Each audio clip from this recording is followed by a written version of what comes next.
ജ്ഞാനപ്പാന എപ്പോഴാണ് എഴുതിയത്? അദ്ദേഹം ആഗ്രഹിച്ച അദ്ദേഹത്തിന് ഒരു ഉണ്ണി ഉണ്ടായി. ആ ഉണ്ണി അപകടത്തിൽ മരിച്ചുപോയി കഴിഞ്ഞപ്പോൾ ആ മരിച്ചുപോയ വേദനയിൽ നീറുന്ന സമയത്ത് അദ്ദേഹം എഴുതിയ ഒരു കൃതിയാണ് പൂന്താനം എഴുതിയ കൃതിയാണ് ജ്ഞാനപ്പാന.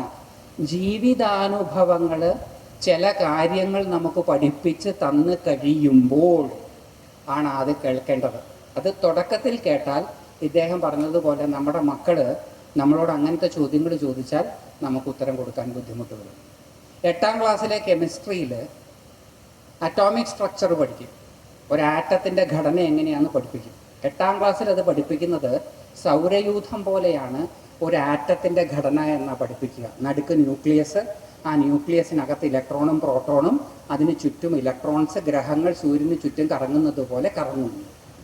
12ാം ക്ലാസ്സിലെത്തുമ്പം ഇത് പാടേ തെറ്റാണെന്നും ഇങ്ങനെ ഒരു സങ്കല്പമില്ല എന്നും അറ്റോമിക് സ്ട്രക്ചർ എന്ന് പറയുന്നത് സാധ്യതകളുടെ ഒരു ഘടനയാണ് എന്നും കൃത്യമായ ഒരു ഘടന ഇല്ല എന്നും 11ാം ക്ലാസ്സിൽ പഠിപ്പിക്കും.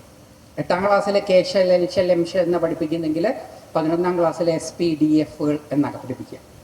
എന്നാൽ ഈ 11ാം ക്ലാസ്സിലെ പഠനമാണ്, ആ അറ്റോമിക്സ് ഘടനയാണ് ഏറ്റവും ശരി. അതെന്താ 8ാം ക്ലാസ്സിൽ പഠിപ്പിക്കാത്ത? അത് 8ാം ക്ലാസ്സിൽ പഠിപ്പിച്ചാൽ മനസ്സിലാവില്ല.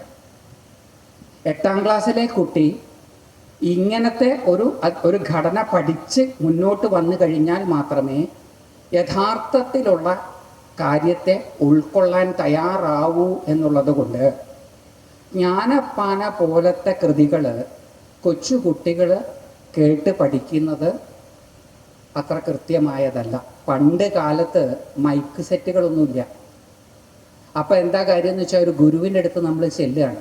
ഗുരു നമുക്ക് പാത്രം എറിഞ്ഞാണ് വിദ്യ ദാനം ചെയ്യുക. കേൾക്കേണ്ടത് മാത്രമേ കേൾപ്പിക്കൂ, കേൾക്കേണ്ടാത്തത് കേൾപ്പിക്കില്ല. അപ്പോൾ ഒന്ന്, ഈ ചർച്ച നമ്മുടെ യുവതലമുറയിലേക്ക് വരുന്നത് പാകമാകുന്നതിന് മുമ്പ് ചില അറിവുകൾ അവർക്ക് കിട്ടുന്നത് കൊണ്ടാണ്. അതുകൊണ്ടാണ് അവർ ഇത് കേട്ട് വളർന്നാൽ ഈ മാതിരി ചോദ്യങ്ങൾ ചോദിക്കാനുള്ള സാധ്യത ഉള്ളത്. 2, പൂന്താനം എന്തിനാണത് എഴുതിയത് എന്നുള്ളതാണ്. അച്ഛനും അമ്മയും ഉണ്ടല്ലോ, രക്ഷിച്ചിടുവാനുള്ള കാലം.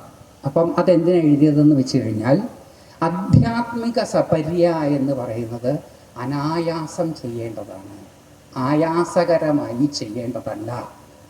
ഈശ്വരോന്മുഖരായി സഞ്ചരിക്കുന്ന സമയത്ത് ഒരാൾക്ക് വേണ്ടതെല്ലാം താനേ കിട്ടിക്കൊള്ളും. ഏതുപോലെ? അച്ഛനും അമ്മയും ഉള്ള കാലത്തോളം മക്കളെ രക്ഷിക്കും എന്ന ഉറപ്പുള്ളതുപോലെ. അത് കഴിഞ്ഞിട്ടാണെങ്കിൽ ഭിക്ഷാന്നം എന്ന ഒരു അന്നമുണ്ട്, അതുകൊണ്ട് അന്നം മുട്ടുകയില്ല.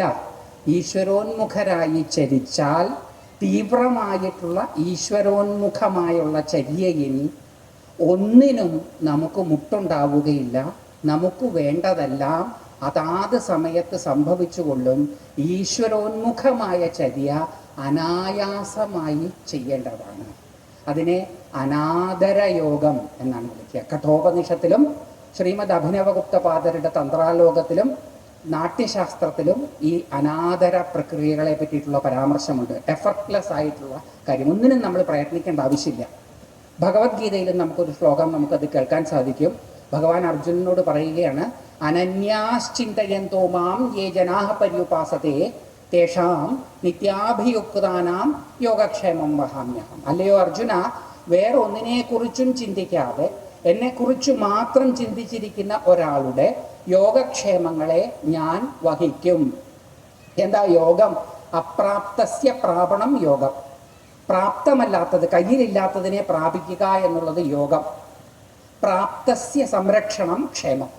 കയ്യിലുള്ളതിനെ സംരക്ഷിക്കുക എന്നുള്ളത് ക്ഷേമം. യോഗക്ഷേമങ്ങൾ നമ്മുടെ ഉള്ളതിനെ സംരക്ഷിക്കുകയും നമുക്കില്ലാത്തത് നമുക്ക് കൊണ്ടുതരികയും ഈശ്വരൻ ചെയ്തുകൊള്ളും. അതായത് പൂർണ്ണ ഈശ്വര ചര്യയിൽ മുഴുകുന്ന ഒരാൾക്ക് വേറെ ഒരു കാര്യത്തിന് വേണ്ടി പ്രയത്നം ചെയ്യേണ്ടുന്ന ആവശ്യകത ഇല്ല. അതിപ്പോഴും ഇല്ല. സത്യത്തിൽ നമ്മളിപ്പോൾ വളരെ പ്രയത്നിച്ചിട്ടല്ലേ ജീവിതത്തിലെല്ലാം നേടുന്നത്? അല്ല. നമ്മുടെ പ്രയത്നം കൊണ്ടല്ല നമ്മുടെ ജീവിതത്തിൽ ഒന്നും നേടുന്നത്. ഒരു ഉദാഹരണം, നമ്മുടെ വീട്ടിൽ 2 മക്കൾ. ഒരേ ആഹാരം കൊടുത്ത് ഒരേ സാഹചര്യത്തിൽ ഈ രണ്ടുപേരെയും വളർത്തുകയാണ്. മൂത്തവൻ എപ്പോഴും പുസ്തകത്തിൻ്റെ മുമ്പിൽ, രണ്ടാമത്തവൻ എപ്പോഴും കളിക്കളത്തിൽ. അവൻ പരീക്ഷയായി കഴിഞ്ഞാൽ അച്ഛനമ്മമാരും അവനുമായിട്ട് യുദ്ധമാണ്. കളിക്കളത്തിൽ നിന്ന് അവനെ പിടിച്ചോണ്ട് വരണം, അപ്പുറത്തും ഇപ്പുറത്തും ചൂരിൽ പിടിച്ച് നിൽക്കണം. അങ്ങനെ പരീക്ഷ എഴുതും. പരീക്ഷ എഴുതി കഴിഞ്ഞാൽ കളിക്കളത്തിൽ നിന്ന് പിടിച്ചോണ്ട് വന്ന മകന് മാർക്ക് കൂടുതൽ, എപ്പോഴും പഠിച്ച മകന് മാർക്ക് കുറവ്. അതെങ്ങനെയാണ്? നമ്മുടെ രീതിക്കനുസരിച്ചാണെങ്കിൽ പ്രയത്നിച്ചവർക്കല്ലേ കൂടുതൽ ഫലം ഉണ്ടാവേണ്ടത്, പ്രയത്നിക്കാത്തവർക്കല്ലേ ഫലം കുറയേണ്ടത്, പാടുപെടുന്നവർക്കല്ലേ ഗുണം കൂടുതൽ ഉണ്ടാവേണ്ടത്, പാടുപെടാത്തവർക്ക് ഗുണം ഉണ്ടാകാൻ പാടില്ലല്ലോ. പാടുപെടുന്നതിൻ്റെ തോതനുസരിച്ചിട്ടല്ല കാര്യങ്ങൾ നടക്കുന്നത്. കാര്യങ്ങൾ നടക്കുന്നത് ഈശ്വരാനുഗ്രഹത്തിൻ്റെ തോതനുസരിച്ചിട്ടാണ് ഇപ്പോഴും എപ്പോഴും. ഇപ്പോൾ നമുക്കത് തിരിച്ചറിയുവാനുള്ള സാധ്യതയില്ല എന്നുള്ളത് കൊണ്ട്, കാരണം നമ്മുടെ മനസ്സ് ചിന്താകലുഷിതമാണ്.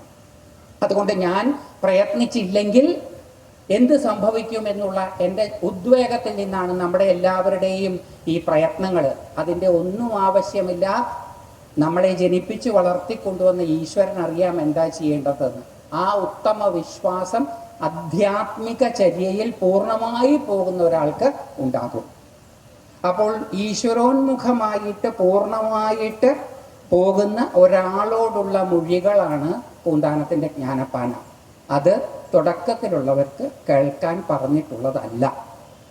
തുടക്കത്തിലുള്ളവർ കേട്ടാൽ ഈ വക പ്രശ്നങ്ങൾ ഉണ്ടാകുമെന്നുള്ളത് കൊണ്ടാണ് ഇതൊക്കെ അങ്ങനെ കേൾക്കാൻ പാടില്ല എന്ന് പറയുന്നത്. പക്ഷെ ഇപ്പം അതൊന്നും നമ്മൾ പറഞ്ഞിട്ട് കാര്യമില്ല. ഞാൻ നേരത്തെ പറഞ്ഞതുപോലെ ഇപ്പം ഓരോരുത്തർക്കും അവർക്ക് തോന്നുന്ന പോലെയാണ് കാര്യങ്ങൾ ചെയ്യുന്നത്. അങ്ങനെ ചെയ്യാൻ ഭരണഘടന അവർക്ക് അനുവാദം കൊടുക്കുന്നുണ്ട്. അതുകൊണ്ട് അതൊന്നും നമുക്ക് ഇടപെടാനോ നിർത്തലാക്കാനോ സാധ്യമല്ല. അത് അങ്ങനെ പോകുന്നത് കൊണ്ടാണ് ആ ചോദ്യം പറഞ്ഞത്. അങ്ങനെയല്ല പോയതെന്ന് വിചാരിക്കുക, കൃത്യമായ സമയത്താണ് ഒരാൾ ജ്ഞാനപ്പാന കേൾക്കുന്നതെന്ന് വിചാരിക്കുക, ഈ ചോദ്യം ഉണ്ടാവുകയില്ല എന്ന് മാത്രമല്ല അനായാസേന ജീവിക്കാൻ സാധിക്കും എന്നുള്ളത് വെളിപ്പെട്ടു. നിങ്ങൾക്ക് ഞാൻ പറഞ്ഞത് മനസ്സിലായി എന്ന് വിചാരിക്കുന്നു. പോരെ? അതുകൊണ്ട് ഈ വക കാര്യങ്ങളൊന്നും ശരിക്കും കുട്ടികളെ കേൾപ്പിക്കാൻ പാടില്ല. കുട്ടികളോട് വല്ലതും പറഞ്ഞു കൊടുക്കണമെങ്കിൽ അവർക്ക് മഹാഭാരതത്തിലെ കഥകളില്ലേ, രാമായണത്തിലെ കഥകളില്ലേ, പുരാണങ്ങളിലെ കഥകളില്ലേ, ഭാഗവതത്തിലെ കഥകളില്ലേ, അതൊക്കെ പറഞ്ഞു കൊടുപ്പിക്കാം. കൊച്ചു കുട്ടികളെ 5ലും 8ലും ഒക്കെ പഠിക്കുന്ന കുട്ടികൾക്ക് ഗീതാ ക്ലാസ് തുടങ്ങുമ്പോൾ 150 പേരുണ്ടാവും. 2 മാസം കഴിഞ്ഞാൽ അത് 75 ആവും. 3-4 മാസം കഴിയുമ്പം അത് നിന്നു പോകും. പിള്ളേരോട് ആരോടെങ്കിലും കർമ്മണ്യേവാധികാരസ്തേ മാ ഫലേഷു കഥാചന ആ കർമ്മ ഫലഹേതുർഭൂർ മാതേ സങ്കോസ്ത്വ കർമ്മണി എന്നൊക്കെ പറഞ്ഞ കുട്ടികൾ വെക്കുമോ? കർമ്മം ചെയ്യാനേ പാടുള്ളൂ, ഫലം ആഗ്രഹിക്കരുതെന്നൊക്കെ പറഞ്ഞവർ പോയി പണിയാക്കാൻ പറയും. അവർക്ക് പറഞ്ഞു കൊടുക്കേണ്ടതല്ല. അത് 85 വയസ്സുകാരനായ അർജുനനോട് ജീവിതത്തിലെ ഒരുപാട് നേട്ടങ്ങളും കോട്ടങ്ങളും കണ്ട അർജുനനോട്, പാശുപതാസ്ത്രം ശിവനോട് നേരിട്ട് എതിർത്ത് കരസ്ഥമാക്കിയ അർജുനനോട്, നാഗലോകത്ത് പോയി ഉലൂപിയെയും നാഗാസ്ത്രവും സമ്പാദിച്ച അർജുനനോട് 85 വയസ്സുകാരനായ ശ്രീകൃഷ്ണ ഭഗവാൻ യുദ്ധക്കളത്തിൽ വെച്ച് ഉപദേശിച്ചു കൊടുത്തതാണ്. ആ യുദ്ധക്കളത്തിൻ്റെ സാഹചര്യമൊന്നുമില്ലാതെ വീട്ടിൽ സുഖമായിട്ട് കളിച്ച് വളരുന്ന മക്കളോട് കർമ്മണ്യേവാധികാരസ്ഥ എന്ന് പറഞ്ഞാൽ മക്കൾ പറയും പോയി പണി നോക്കാൻ. അപ്പൊ അവരോട് എന്താ പറയേണ്ടത്? അവരോട് എത്ര കഥകൾ പറയാനുണ്ട്. ചെറുവിരലിൽ ഗോവർദ്ധന പർവ്വതത്തെ ഉയർത്തിപ്പിടിച്ച് തൻ്റെ ആൾക്കാരെ മുഴുവൻ സംരക്ഷിച്ച ഭഗവാന്റെ കഥ പറഞ്ഞു കൊടുത്തൂടെ? അപ്പോൾ നമ്മുടെ കൂടെയുള്ളവരെ എല്ലാം സംരക്ഷിക്കുവാനും അവർക്ക് വേണ്ടി പ്രവർത്തിക്കുവാനും നമുക്കൊരു ബാധ്യതയുണ്ട് എന്നുള്ളൊരു ബോധം ആ കുട്ടികളിൽ വളരില്ലേ? അത് വളർന്ന് മുന്നോട്ട് വരുമ്പോൾ കുടുംബത്തിനും സമൂഹത്തിനും ഗുണകരമല്ലേ? ഇതൊക്കെയല്ലേ പഠിപ്പിച്ചു കൊടുക്കേണ്ടത്? എത്ര അത്ഭുതകരങ്ങളായിട്ടുള്ള കഥകൾ. ഒരു കാട്ടിൽ കയറുമ്പോൾ ആണ് പെണ്ണാവും, കാട്ടിൽ നിന്ന് പുറത്തേക്ക് വന്ന പെണ്ണാണായിത്തീരും. ഇളയുടെ കഥ, പുരൂരവസിൻ്റെ കഥ, ഉർവശിയെ കണ്ട് മോഹിച്ച കഥ, അങ്ങനെ എന്തൊക്കെ കഥ പറയാം. ഇപ്പോഴത്തെ കാലാവസ്ഥയിൽ പ്രണയമാണ്, ദൈവങ്ങൾക്ക് പോലും പ്രണയമാണ് പറയുന്നത്. അങ്ങനെയാണെങ്കിൽ എത്രയോ പ്രണയ കഥകൾ നമ്മുടെ പുരാണ ഇതിഹാസങ്ങളുണ്ട്. സുഭദ്രയെ തട്ടിക്കൊണ്ടുവന്നത്, രുക്മിണിയെ തട്ടിക്കൊണ്ടുവന്നത്, ഇതൊക്കെ തട്ടിക്കൊണ്ടുവരിക ചെയ്തത്. ഇന്ന് കാണുന്നതിലും എത്ര ഗംഭീരമായിട്ടുള്ള തട്ടിക്കൊണ്ടുവരുന്നത്. കുടുംബങ്ങൾ തമ്മിൽ അന്നും യുദ്ധം ഉണ്ടാവുന്നുണ്ട്. ഇന്നും ബലരാമൻ യുദ്ധം ചെയ്യാൻ വന്നില്ലേ? രുക്മി യുദ്ധം ചെയ്യാൻ വന്നില്ലേ. ഇതൊക്കെ പറഞ്ഞു കൊടുക്കുമ്പം കുട്ടികളുടെ മനസ്സിൽ ഒരു സംസ്കാരമുണ്ട്. അങ്ങനെ അവർ സംസ്കൃത ചിത്തരായി അമ്പലത്തിലൊക്കെ പോയി ജീവിച്ച് അനുഭവങ്ങൾ ഉണ്ടാവും, ജയാപജയങ്ങൾ ഉണ്ടാകും, മനസ്സ് പാകമാകും. അപ്പൊ പറയണം കർമ്മണ്യേവാധികാരസ്ഥേ മാ ഫലേഷു കഥാശന. അതിനൊന്നും പറഞ്ഞിട്ട് കാര്യമില്ല. കണ്ടുകണ്ടങ്ങിരിക്കും ജനങ്ങളെ കണ്ടില്ലെന്നു വരുത്തുന്നതും ഭവാൻ. അത് കുറെ കണ്ടാലല്ലേ മനസ്സിലാവുള്ളൂ. ഒന്നും കാണാത്ത പിള്ളേരോട് കയറി കണ്ടുകണ്ടങ്ങിരിക്കും ജനങ്ങളെ കണ്ടില്ലെന്നു വരുത്തുന്നതും ഭവാൻ എന്ന് പറഞ്ഞാൽ ഇവരെന്താ വിചാരിക്കുക? മാളിക മുകളേറിയ മന്നന്റെ തോളിൽ മാറാപ്പങ്ങാക്കിയതും ഭഗാൻ. കുട്ടികളെ എന്ത് മാറാപ്പ്, എന്ത് മാളിക? അതൊക്കെ കുറെ മാളിക മുകളേറിയവരിറങ്ങിയതും കണ്ടുകണ്ടങ്ങിരിക്കുന്നവരെ കണ്ടവരും കണ്ടിലേറ്റി നടക്കുന്നത് കണ്ടവരും കേൾക്കണം. അപ്പം അത് കേൾക്കേണ്ട സമയത്തെ കേൾക്കാവൂ, അല്ലാതെ കേട്ടാലാണ് ഈ ചോദ്യം. ഇനി എന്തെങ്കിലും ചോദ്യം ചോദിക്കാൻ